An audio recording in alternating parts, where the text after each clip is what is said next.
What is up, everybody? Welcome to another awesome episode of your favorite podcast, WBTC Bitcoin Radio, where Bitcoin lives. I'm your host, Joe Blackburn, joined alongside of me, the co-host, Miss Ashlie Meredith. What is going on, Ashlie? Not much. We're back with another segment of Bitcoin College Radio. Yes, ma'am. It's the university program. It's time, everybody. Relive your college days. Get your kegs out. Pull out your computers. We're about to do some in-between coding and partying at the same time in a podcast. Yeah, I really want to have that college radio vibe where, we heard for the first time all these indie bands, and that's where the attention, you finally got to hear that cool, weird band. And when I was younger, even in high school, turning on college radio, I always felt there was this like sophistication of people who are able to be really experimental and share what they cared about with people. So I'm really excited about this segment. It's really well said, by the way. That's a good analogy too. We're in a place and time where music is literally everywhere too, and whether it be information, whether it be music itself, entertainment, we're so really just oversaturated with a lot of pointless stuff. And fortunately, the blockchain is really taking a mature step forward, and you're seeing really credible and really incredible people step in and build the credibility around the world based off of their past professions or their current professions. And our today's guest is no different, and we're going to invite Mo on here shortly. But Ashlie, when I get the chance to talk to you, and we don't get to talk as much as I would love to, I mean, we should be talking every day, but when we do talk, it's always high level. You've always got something going on with this Mouse Belt University program, and you're always excited about this new partnership or this conversation or the alliance, right? And we'll have that conversation here in a little bit. But Ashlie, you've done a really great job along with the entire Mouse Belt team, obviously, with what Mouse Belt University's turned into, and I'm really proud to be able to sit here today and give some more insight into what's been going on. Yeah, absolutely. And I'll say again, I've probably said on the show before, I see my role as the university program director to ask myself anytime I engage with a potential partner or what have you, is how can I bring more value to the students or the people actually interested in this technology who are working hard to build it at the grassroots level. And I think that one way of doing that is to give a voice to the people who are working on cool projects. And that's why I'm really happy we have this platform to invite people on. Absolutely. And today's guest fits right into that. Have you ever heard the words global scale privacy, preserving the blockchain fabric, the Resilient DB team? And we're going to have Mo Sadoghi on here shortly in the next couple of minutes, if not under that, to kind of go into that. He's the principal investigator for the team at Resilient DB. And we're going to get a really good chance to dive into a lot of things that are going on. Are you excited? I'm definitely excited. Yeah. All right. So without further ado, everybody, Mo, it's your cue. You're coming on. Give me a second. What's up, my man? Welcome to the show, dude. Hello, everyone. Hi, Ashlie. Hi, Joe. It's wonderful to be here. Absolutely. For everybody who I obviously just gave a very brief introduction, Mo, you're an assistant professor at UC Davis, right?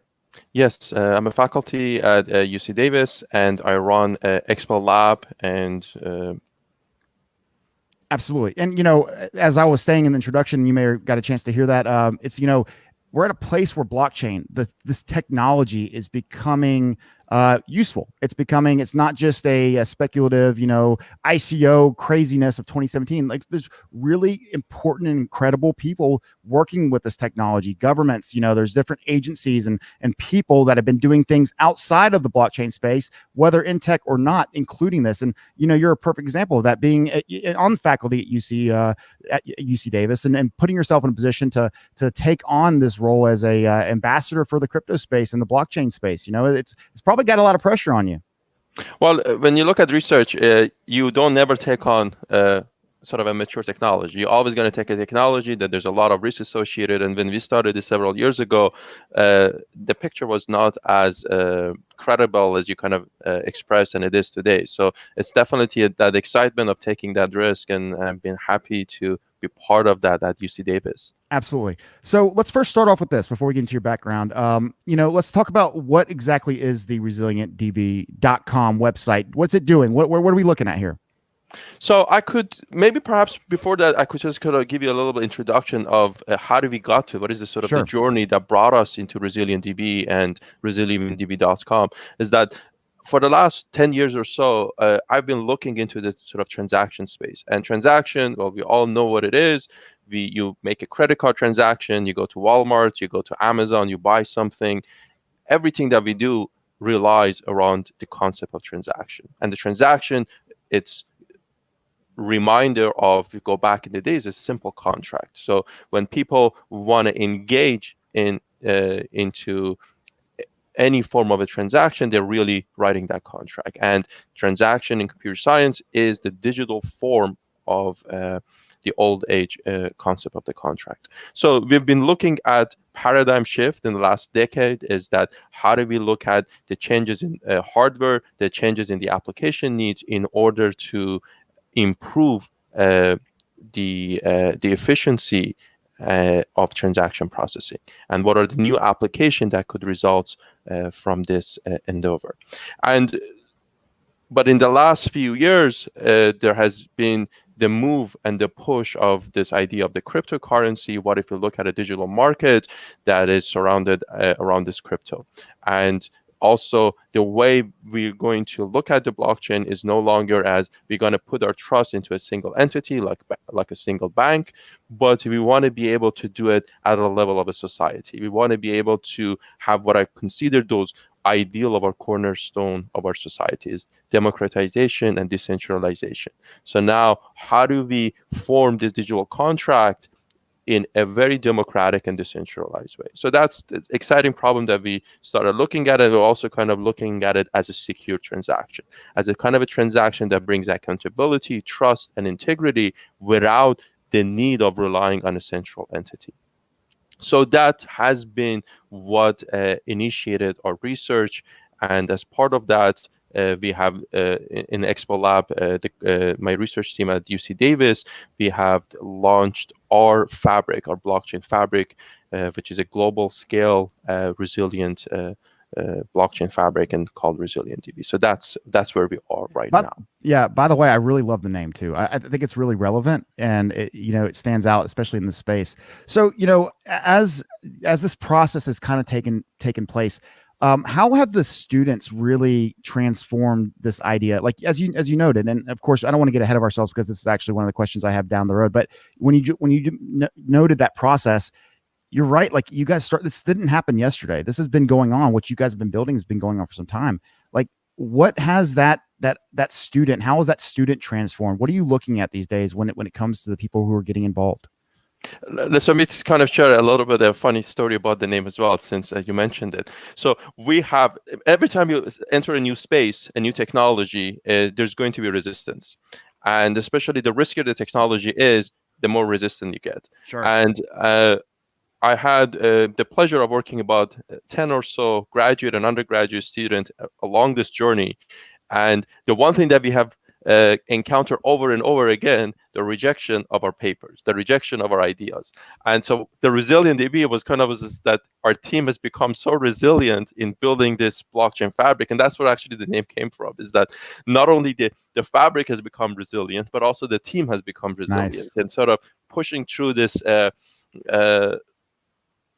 pushing through from every aspect, and we've been successful at many fronts, and we're still pushing on others. So that's how the name came about, and you see that transformation in the student is because as part of it is even you have to educate the research community. Not everybody is aware of what the blockchain is. It's not a traditional topic, so the student needs to educate themselves, they need to educate the community, and this education sort of rippled down to other part of the university. Is that this is, I think, where, for example, Muspal come into the picture, and sort of empowering that the grassroots is not just in computer science, but sort of campus-wide, in order to get to that education of the blockchain as well too. For sure. And I'm a firm believer, like, and I'll say, and this goes with Mousebelt too, when you find a personalized story in a like kind of like a esprit de corps to an extent of why you exist, and it's in your name, I mean, Mousebelt story is a little bit different, with Galen and Patrick, and Galen walking in with an actual mouse belt cord around his waist as a belt, but it stands by the same thing. I love watching people pour their heart and soul into these entities, to these projects, to these ideas. And when they're their own, it seems like they're always far more successful. That's the best way to put it. All right, so let's go into a little bit about you, Mo. Who are you? What did you do? How did you even get into this? So I graduated. I did my PhD at University of Toronto. I graduated in 2013, and the focus of my research back then was I have sort of stream of data coming in, and how do I use modern hardware to do the analysis very efficiently. And then from there, I went to IBM Research, and I was at IBM PJ Watson in Westchester, Yorktown Heights. That's sort of the headquarters of IBM Research. And there I more and more came into the problem of transaction. And so then in particular, I looked at the problem of how do I unify analysis, the analytics, with the transaction in a very general and unified way. So that has continued at IBM. So I was there for about 4 years. Then I was faculty at Purdue University, and that's where we really got into the space of large-scale distributed transaction. And by the time I had reached UC Davis, we have already sort of planted the seed of looking at secure transaction or the blockchain. And the moment I sort of joined on UC Davis, that has been the main focus. Sure. Okay, so real quick. Well, I'm sorry, Ashlie. 1 second. What I want to ask, I got to ask him a question. Can you give me one quick example of like a problem solved, just like that you saw? Like, was there a moment where you were like, that's the problem, that's what I'm going to go fix? Was there one specific incident? Well, I think that's the joy of research. There is lots of ups and downs, and the reason you follow, because you have those moments, you have those sudden moments of joy, and say, "This is it. I see it. I see the solution." Yeah, and it's amazing. You say, "I see the solution," and the seeing is a bit different, because it's not that you see it with your eyes, but you see it. So sure. it's from the philosophy aspects, I think this is kind of the Ashlie also expertise on it. That's a very interesting observation. Yeah, I was just making me think of my eureka moment during my my master's thesis, where I spoke with a mentor and he repeated back to me my argument in a way where I knew he understood. And it was the first time someone understood what I was saying, and I knew I was right. It was a pretty great moment. And there's another thing along that side of the sort of the story of the resilient. So I gave you one example of that resiliency, the name. But the other thing that I've also been in UC Davis is also to empower the students from the personal aspect of their life. Is we're looking at how do you sort of look at the well-being of each student and bringing resilience and stability of each student as well. So I offer meditation classes as part of computer science, even in UC Davis, and also provide that type of education to campus-wide as undergraduate courses as well too. Again, it's all about that resiliency. Yeah, absolutely. I'm just thinking about how important having that mentor was for me, someone who was willing to be supportive and listen and charitable. And that's what I try to bring as my role as university program director, thinking about how much it would have meant for me, especially to have a woman in tech in a upper management position, building startups, showing them what an innovator, what an entrepreneur looks like. So speaking more to working with students and what's going on at UC Davis, just a little background as to how Mo and I got introduced. Our CTO, Galen from Mousebell, is a UC Davis alum. He studied physics there. So it's been really fun for us to go on campus. That's where that's our natural habitat. I've worked as a professor for years, came to Mousebell to build this university program, and just through getting in touch with the student organizations, saw what a grassroots movement blockchain education at the university level was, where there's a huge demand among students, so much so that they're taking their own free time to teach courses to each other, and then petition their schools with hopefully faculty support to get actual accredited courses. And we've seen that happen at UC Davis as well. So we worked with the student organization. They also have a blockchain club and a hard tech fund. Mousebell also has interests in the hardware space. We've done work in the Internet of Things before focusing on blockchain. So I know there's a lot of exciting stuff around blockchain and Internet of Things and hardware happening at UC Davis. And in our later iterations of the program, we've begun to talk more and more with administrators and faculty, review research proposals, try to drive some of this money that we know is in the blockchain space to the places where real innovation is happening. So maybe, Mo, you could talk more about Expo Labs and the graduate students you work with and any activities you've done with the blockchain student organization. So most of my time spent with student. So that's what I do. And I sort of try to find the right balance with the graduate students of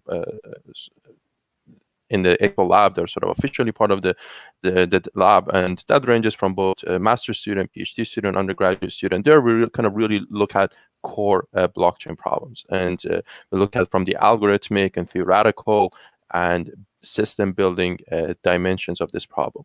But then it's also important to kind of open this up, not to just computer science, but also bring other profession and other field into this exciting area, and that's where it really comes down to the blockchain club at Davis. And so that's a group of undergraduate students who they put this together. They gathered all the resources that they want, and they brought the students, and they also were in charge of creating the education sort of rubrics for what they want to learn and the objectives of what they want to be able to spread. And I've been advising them as well. So, and with the focus with the undergraduate student is not so much necessarily to get to the core. Of course, I would always encourage them, but also look at exciting applications. So how is it that they can take what's exciting in their field, whether it's in law or whether it's in environmental study, what are the key challenges in the field for their study of their choice, and then looking at the promise or the opportunity that blockchain provides in order to solve those problems. And so, and then working with them, kind of defining these projects that is tailored to their own background as a form of applications of blockchain. Absolutely. And that's like everything that we try to do on the Mouse Belt side as well. As a development shop, you know, we're really focused on providing hands-on development support to our startups that we invest in. Our background in building actual use cases, we're really focused on the technical, but of course, as a accelerator, as a VC, we are interested in the entrepreneurial, and we want to motivate students to be entrepreneurial or get people, at least like my mission is to tell people about all the opportunities that there are in blockchain, not just for computer scientists. I myself am not a computer scientist. I came from philosophy, very much soft humanities. But I've found that there's just so much opportunity for law, right? All of these different things. So I love working with students in that sense and seeing all of the opportunity for cross collaboration among departments and then among campuses as well, which brings us kind of back to the UC blockchain initiative and what we've been doing on our side to get attention to the projects that are coming out of UCLA, UC Santa Barbara, and UC Davis. You submitted a lot of proposals, and we're really excited about the things that you're working on. Maybe you can talk a little more about you know, our background in RFID and Internet of Things. We're really interested in the hardware applications. Maybe you can talk more about the Hard Tech Fund and some of your work on edge computing and autonomous vehicles. So yeah, so the other thing is that I found very for the especially undergraduate student, as you mentioned, we submitted a lot of proposals, and a bunch of these proposals were really just centered around this the project that the undergraduate student were working, and they were extra excited to be able to kind of their project to be sent to an accelerator program that could potentially provide funding and the path and the means to the commercialization. So this was something that definitely brought yet another level of excitement, and will have been possible without Mouse Belt on the side. So that's, I think, indeed. And in terms of the different direction that we are looking at, also, as part of the Resilient DB, we're also looking at the commercialization on it as well too. So I have co-founded a company called Mocha Blocks, and so looking at the opportunities around that space. In particular, we look at high performance computing and what is the role of blockchain in scientific domain, and when you not just dealing with your regular machines in the cloud, but you really have dedicated high-end machines. So, and this was recently also was selected for funding, provided seed funding by Department of Energy for commercialization. So receive a $200,000 fund around commercializing that idea as well too, which is related again to the Resilient DB project. But in terms of the project that we've been working together with Moosebelt and sort of looking at different proposals and brainstorming around the ideas. One has been on Internet of Things, as Ashlie mentioned. And what I really like about this topic is that if you look at the Internet of the Things or the edge, is that you look at all these sensors and devices, whether it's in agriculture or any other domain, is that these sensors by definition are unreliable.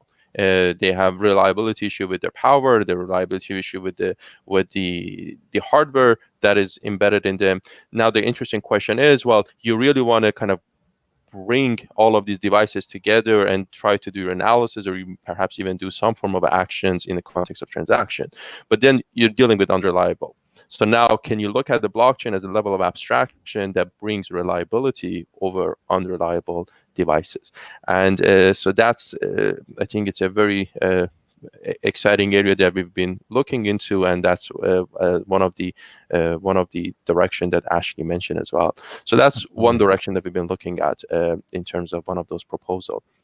Yeah, so I'm looking at, and obviously I think you saw it, Mo. I was sharing the and actually I'll reshare it here just so we can kind of get to it. But I was looking at your roadmap, and this is a really impressive roadmap. What's the most impressive part of it is that you're almost at the end of it. And that's so almost unheard of in the space, is to actually have some deliverables and to be in a situation where right now you're at the speculative consensus, right?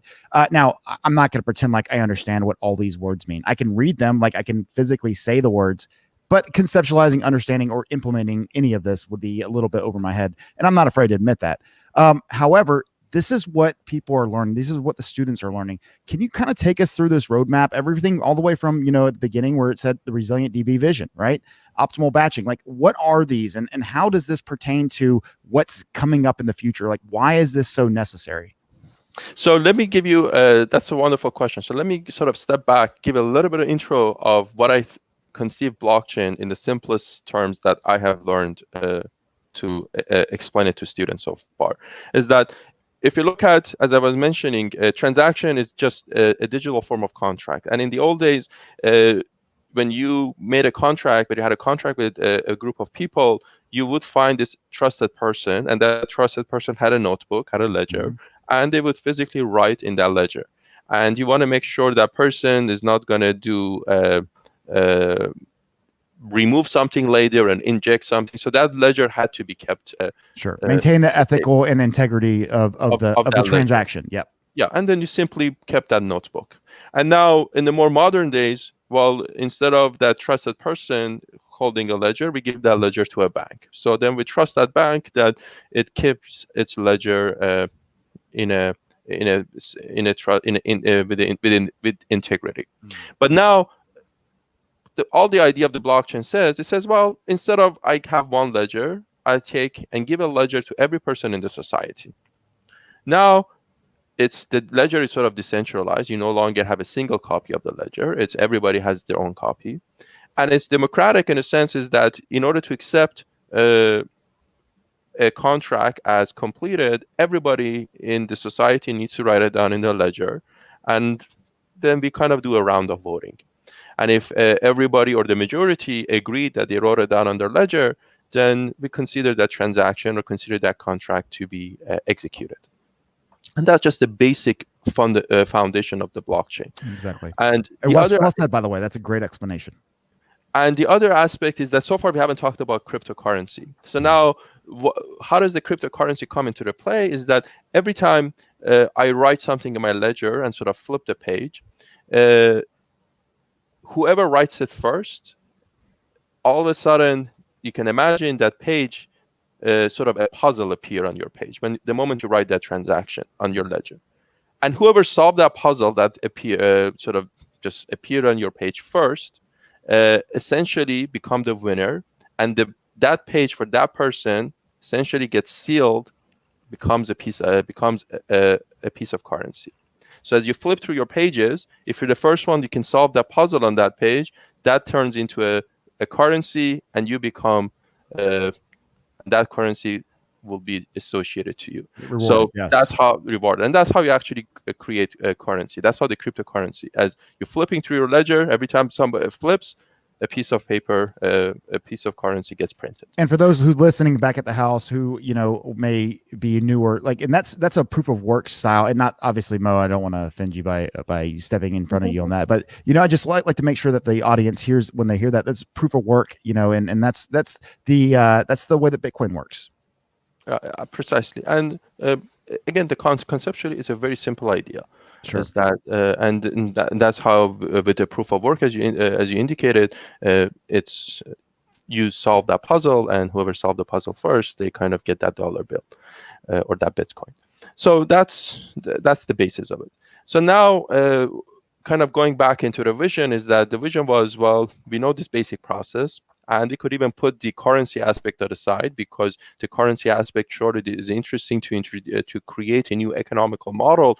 But the core of the blockchain still rests upon that decentralization and democratization of the process. Mm-hmm. So that's where we have put all our focus for the time being. And in sort of the blockchain terminology, they also consider it as a permission, not necessarily a public blockchain that also deals with the currency. Sure. And so we kind of said, well, how do we build this next generation of the blockchain that could scale to that ultimate goal of 1 million transactions per second, and be able to even scale to 10,000 ledger book or to 10,000 machines? And let's be real, like for blockchain to exist at a high level, that's imperative that exists. Yeah, absolutely. And so we kind of started with very basic ideas. Is that, well, what if I batch my transaction? How do Sure. if I gather a lot of transactions and try to do that voting process for a large number of transactions? But now you're kind of looking at into a system. So what is the step of reaching that consensus? Can I look at, as opposed to looking at a single task, can I divide that into a pipeline of steps that can be done in parallel? So that's kind of sort of the other sort of that deep pipeline architecture. And now, if I have this deep pipeline that I can divide it into a small task, and perhaps each task can be done by a different hardware thread, or by different CPUs, or by a different machine. So you kind of dividing the task, and then can I also do multiple of these tasks in parallel, or multiple of these pipelines in parallel? So essentially, can I run multiple consensus? Can I do multiple voting in parallel? And each voting step itself, the task, be distributed across multiple resources. And now, so I mean, kind of going that timeline, and then kind of ask the question, is that, well, if I am parallelizing multiple voting, is it possible that, do I need to ensure that every voting finishes before another voting start? Or I can do them, interleave all those voting, kind of do them out of order, Sure, yet still get the correct result. So that's kind of going down that list. And well, that's a very different perspective, by the way. I mean, I don't want to pretend like I've ever addressed that question before, but I've never had to. But you know, that's really interesting. I appreciate the way you pose that question.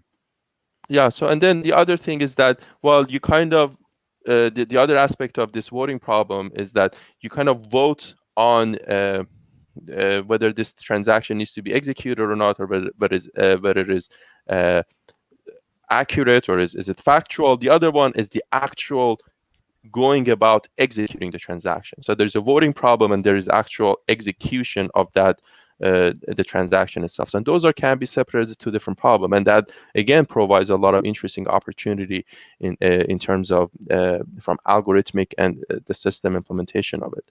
So, and then we kind of moving this, expanding these type of problems, And looking at, for example, the one that you said, speculative execution, is that could somebody optimistically, or say they have a feel that this transaction going to go through, and they write it in their ledger and they move on, and then later on they realize, oh, it didn't actually go through, and they may have to do some correction to their ledger.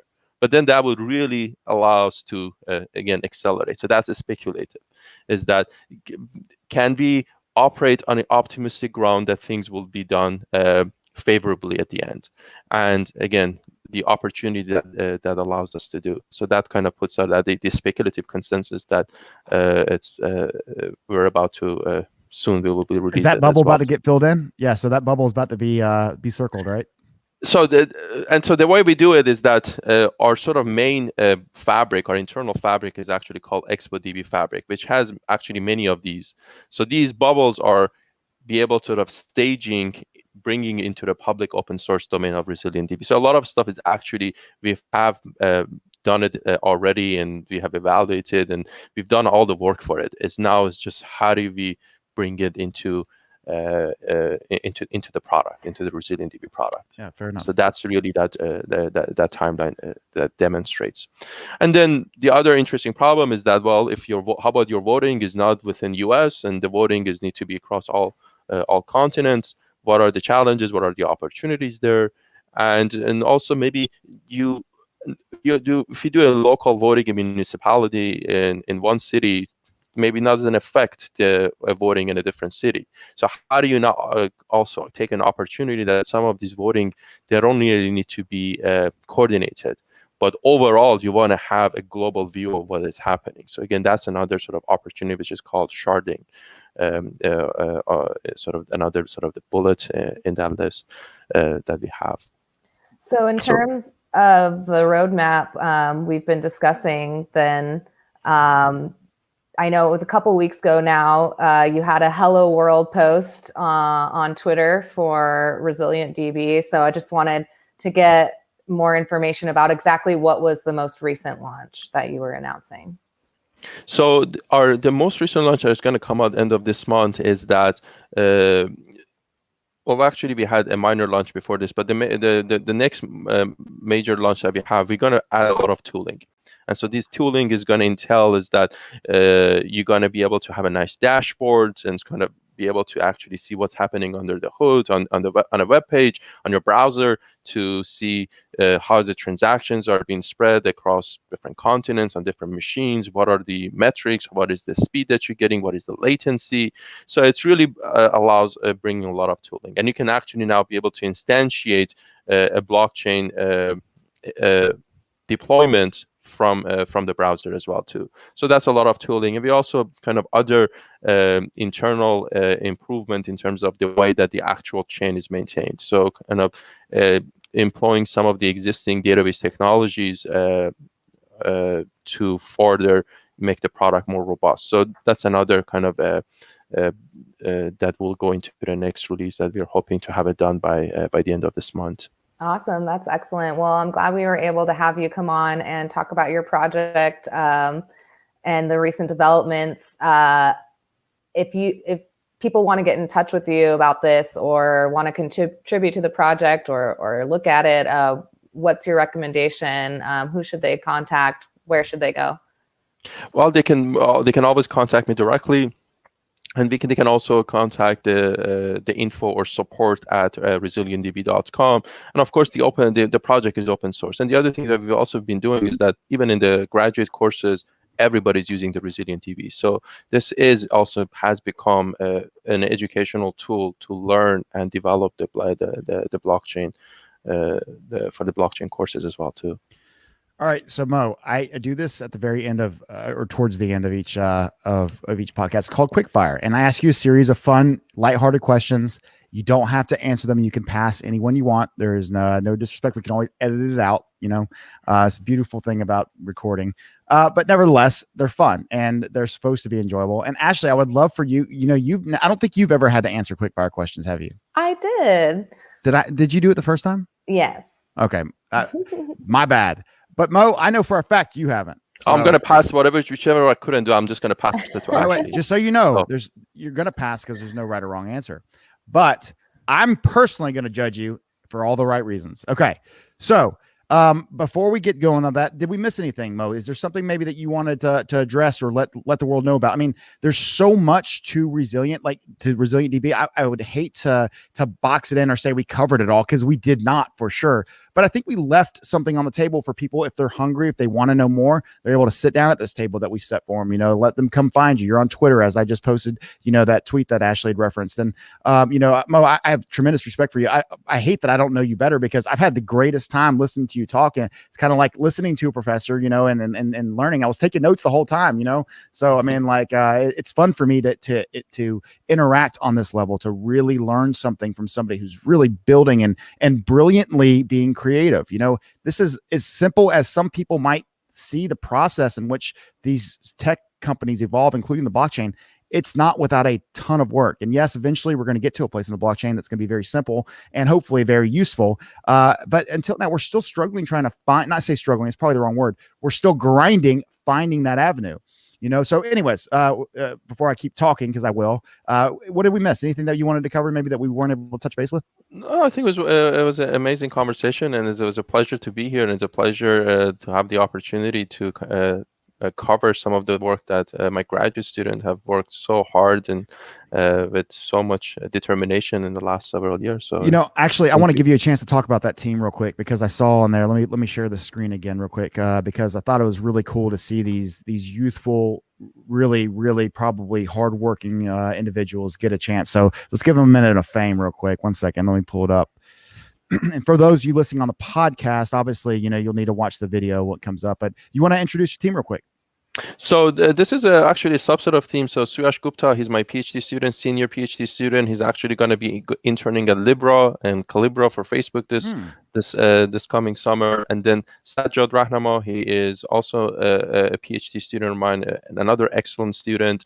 And then I have my postdoc, Yella Hellings. He's a theoretical person, and he really pushes the theoretical boundary of our work. And Tamir Qadah, he is also a PhD student. He is my student from Purdue. Actually, Suyash was also a student at Purdue. He moved with me to UC Davis. And Tamir is still at Purdue, and he's doing wonderful piece of work, especially around transaction processing as well. And this is sort of a subset of our team. Sort of the greater team that we have is on the expolib.org. So there I have most of the undergraduate, and a lot of the master's student there as well too. And I love that we just gave them some time to get recognized as well. And that kind of brings me to my last thought. The reason why I like working in the university program and organizing workshops and hackathons with these different platforms and protocols is because the feedback that I've received from students is that when people take their time to explain what they're doing in the space, what their career looks like, what the trajectory of a research project looks like, it makes blockchain tangible for them. And so for any listeners who might be students thinking about learning more about blockchain, or people thinking about a career in blockchain, just wanted to maybe hear a little bit more about your thoughts about the opportunities there and what it looks like for you. So most of the companies are just getting into this space, and so everybody wants to know what it is, and everybody wants to hire the top talent that makes sure that gives them the lead. So I think it's an exciting time for students, and there's a lot of opportunities. Credit card companies are getting into this game. I mean, they're still small, like MasterCard or Visa card, and so the other ones are very interested, and also your traditional bank, JP Morgan's. Again, a lot of other companies are interested in the space, and doesn't just leaves to the financial sector. Other sector in the industry are also interested. So I think it's an amazing time to be in it. A lot of excitement, and so it's a good time. Yeah, absolutely. Ashlie, and I was actually going to plug you at the end, but if you want to go ahead and tell where can people find out more about the Mousebelt program? What is the avenue that you would instruct somebody? I mean, you're a college professor at heart. I mean, that's what you do. You're a philosophy teacher and among many other things, a counselor to like 500 people. You're somebody who I know that anybody who comes to you, you're going to treat them with like as if they're the only person who's ever messaged you about it. So do not hesitate to reach out, folks, to all the college students, the people listening. To if you have maybe you have a kid who's about to go to college, right? Ashlie is the number one person I would send you to if you're looking to get involved. And if she can't answer it, I promise you, she knows a lot of people like Mo, and again, Mo, thank you for coming on. But where can they find you, Ash? Just Ashlie at mousebelt.com, ASHLIE. And I tell people, never be afraid to bother me. I was a student once. I was a professor once. I understand, if I haven't heard from you in a long time and you pop out of nowhere, or if you would need to bug me 10 times to finally get an answer, it doesn't bother me at all. I want to hear from you and I want to try to help. All things Mousebelt, just mousebelt.com. And you can find most of the stuff we're working on there. We're primarily an accelerator. So we're looking for invest in cool projects, but we also have our engineering advisory. We help companies build or ideate or kickstart or reach certain milestones. And then of course the university program and media stuff, get in touch with Joe if you want to come on, if you're working on specifically exciting things at universities, let's invite you on. Absolutely. All right. So I wait the entire show for this moment, and that is the quick fire. Let's have some fun. Like I said, Mo, there's no pressure on this. Ashlie, you can interject at any point. You can interrupt. You can talk over me. You can tell me to shut up. All right. So there are no rules except you got to have fun. And in this segment, at least. So Mo, you ready? Yeah. Let's start easy on me though. Yeah. Yeah. These are all easy. These are all easy. Okay. All right. All right. Good. Aside from currency, this is number one. Aside from currency, number one use case for blockchain. Number one use case. So, supply chain, I think, is another major one. The energy trade and energy auditing, I think that's another interesting one that we've been looking at. What's number one? Well, we just got funding on the high performance computing from Department of Energy. So I say high performance computing. That's number one. Great answer, by the way. I mean, congratulations too. Absolutely. All right. So knowing that's number one. We got several of these. So like I said, some of these can be a little testy. Feel free to pass. I want to remind you of that. Bitcoin to $1 million. Yes or no? Hopefully not. Interesting. Care to expand? Because it's just at some point it's a perception. It's a matter of perception, and if the perception there's nothing behind it, it's doomed to fail. And I don't want to turn it into a gambling because I think there's a solid technology there. So that's a great answer, by the way. I also agree that no time soon, unless something terrible happens, and I'm not wishing for that. But anyways, that's neither here nor there. Great answer. I appreciate that. Favorite movie of all time? You can choose two if you have to. Favorite movie of all time? I really like Usual Suspects. That was and Shawshank Redemption. Those are That's a good one.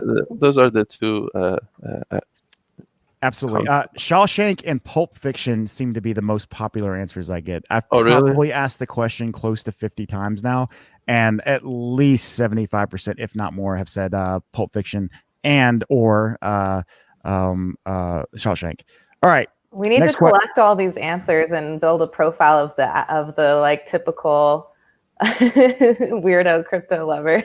That's the interesting thing. They all like Shawshank Redemption. And the interesting thing about the Pulp Fiction is that I've heard it for years. I've never got a chance to watch it till very recently. Oh, wow. And I never realized. And I watched it and it was okay. I don't know what the hype is around it, but. There's a lot of like nostalgia now. It's kind of like one of those popular ones. I mean, don't get me wrong. I could watch the movie today and enjoy it, but I watched it when I was like, I don't know, 15. It was like the coolest movie ever. I don't know, just a bunch of dudes running around. You got Uma Thurman, beautiful, kicking people's asses. It's great. It's a great movie. When I think about it, the Shawshank Redemption is about the trust in that accountant. It was a banker, a ledger, and it was a ledger, and and the trust fate in that ledger, and that's when everything went down. I just thought about that. Wow. You're the first person I've ever heard make that connection, and that's impressive. You should tweet about that as soon as we get off, by the way. I'll be looking for that tweet. All right, next question. Bitcoin / blockchain and or as a political party, yes or no? a political party. But you got to give me a little bit more context in that. Ashlie. Joe wants to have a Bitcoin political party like the Green Party or something. And I guess it'll be a bunch of libertarians and... No, it includes everybody. I think I had said I have last libertarian time. tendencies.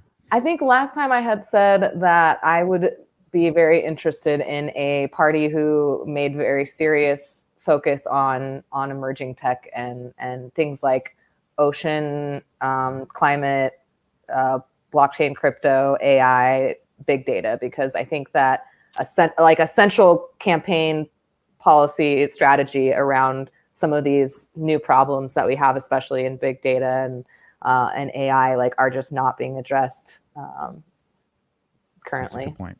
Andrew, Well, Yang's done a good job at least of putting it out there. And if I were to add on that, I mean, I think blockchain is interesting in political space, but I think what's more interesting in the political space, and we kind of step back and look at an actual real policy and real issues, as opposed to occupying ourselves with nonsensical matters. Fair enough. All right. Well, let me rephrase that then. How long until blockchain becomes a political issue? What do you think about that, Mo? Well, already there's a lot of talk about, can blockchain, for example, be used in an environment that there is a authoritarian rule, or there is not much of a political voice. But the reality of it is a blockchain cannot stand an army or a military. So fair enough.